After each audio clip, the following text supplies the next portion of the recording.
આજે ગુરુ પૂર્ણિમાના પવિત્ર દિવસે સુરતમાં આમ આદમી પાર્ટીએ અનોખા અંદાજમાં સરકાર સામે વિરોધ નોંધાવ્યો હતો, જેમાં ભીમનાથ મહાદેવ મંદિરે સત્સંગ અને પ્રાર્થના દરમિયાન વિરોધ કરી રહેલા આપ કાર્યકરોની પોલીસે અટકાયત કરતા વાતાવરણ ગરમાટ આવ્યું હતું। સુરતના કારગિલ ચોક ખાતે આવેલા ભીમનાથ મહાદેવ મંદિરે ગુરુ પૂર્ણિમાના આજના દિવસે આમ આદમી પાર્ટીની મહિલા ટીમે સત્સંગ અને પ્રાર્થના દ્વારા સરકાર સામે વિરોધ નોંધાવ્યો હતો। 2 દિવસ પહેલાં સામે આવેલા મેડિકલ પેપર લીક મામલે સરકારની કામગીરી સામે સવાલ ઉઠાવતા કાર્યકરોએ ભગવાન સમક્ષ પ્રાર્થના કરી હતી। આરોગ્ય મંત્રીના અમુક શબ્દો લીક થયા છે તેવા નિવેદન લઈને આપ દ્વારા આક્ષેપ કરવામાં આવ્યા હતો કે દોષિતોને કડક સજા કરવાને બદલે તેમને બચાવવાનો પ્રયાસ થઈ રહ્યો છે। વિરોધની જાણ થતાં જ મોટી સંખ્યામાં પોલીસનો કાફલો ઘટનાસ્થળે પહોંચ્યો હતો।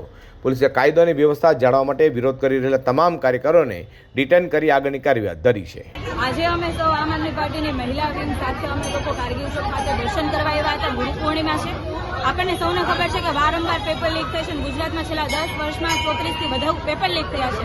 લાખો વિદ્યાર્થીઓનું જીવન આગમાં ધકેલાઈ ગયું છે, નિરાશાની અંદર ધકેલાઈ ગયું છે।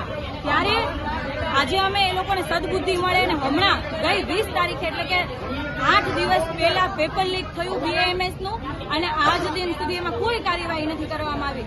આ પેપર આરોગ્ય વિભાગ દ્વારા લેવામાં આવ્યું હતું, એની જવાબદારી આરોગ્ય વિભાગની આવે અને આરોગ્ય મંત્રી ગઈકાલે એવું નિવેદન આપે છે કે અમુક શબ્દ વાયરલ થયા હતા। 12માંથી 11 પ્રશ્નો વાયરલ થાય છે। લાખો યુવાનોનું ભવિષ્ય અંધકારમાં જતું રહે છે અને આ ધારાસભ્ય એટલે કે અમારા કામરેજ વિધાનસભાના ધારાસભ્ય અને રાજ્યના આરોગ્ય મંત્રી એવો જવાબ આપે છે અમુક શબ્દ વાયરલ થયા હતા, તો એનો મતલબ એવો આખું પેપર બેઠે બેઠું છપાઈ જાય તો જ માનશે। બાકી 12માંથી 11 પ્રશ્નો લીક થયા તો લીક નથી થયા કહેવાતા। શરમ આવવી જોઈએ, શરમ કે પેપર લીક થયા પછી એમાં કડક આદેશો આપવા પડે અને જે લોકોએ પેપર લીક કર્યું છે એમના વિરુદ્ધ કાયદેસરની કાર્યવાહી કરવામાં આવે। છેલ્લા 10 વર્ષમાં શું કાર્યવાહી કરી પેપર લીક ના થાય એના માટેના તમારી ભાજપ સરકારે શું આયોજનો કર્યા? દર વખતે પેપર લીક થાય, 10 વર્ષમાં 34 પેપર લીક થવા કઈ નાની વાત નથી। આમાં સામાન્ય માણસ શું કરે? પણ આ તો તમારી પાસે બી શું બોલીને ફાયદો છે? કારણ કે તમે પોતે 4 કરોડના ફ્લેટમાં રહ્યો, 2 કરોડના કાર્યાલયની અંદર બેસો અને તમારો દીકરો તો વિદેશમાં ભણે, તો ગુજરાતના સામાન્ય લોકો માટે તમે શું કરવાના? પેપર જ ફોડવાના? તમારા કમલમને તમારા ઘર જ ભરવાના?